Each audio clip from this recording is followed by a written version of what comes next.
இது பாருங்கள் சீனி கிழங்கு.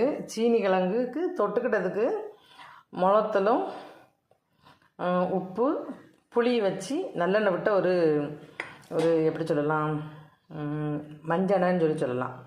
ஆனால் பழைய காலத்தில் எங்கள் ஆச்சி என்ன பண்ணுவாங்கன்னா, மரச்சினி கிழங்கு நல்லா இந்த ஐஸ் மாதிரி குச்சி குச்சியாக நறுக்கி பானையில் போட்டு அவிச்சு மிளத்தல் புளி உப்பு வெள்ளைப்பூடெல்லாம் வச்சு அம்மியில் வச்சு அரைச்சி அதுக்கு மேலே தேங்காய் எண்ணெய் ஊற்றி நல்லா மிக்ஸ் பண்ணி தருவாங்க.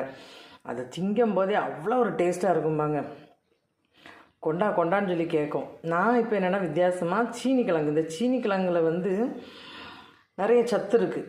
இப்போது இது நல்ல டைஜஷன் ஆகும்.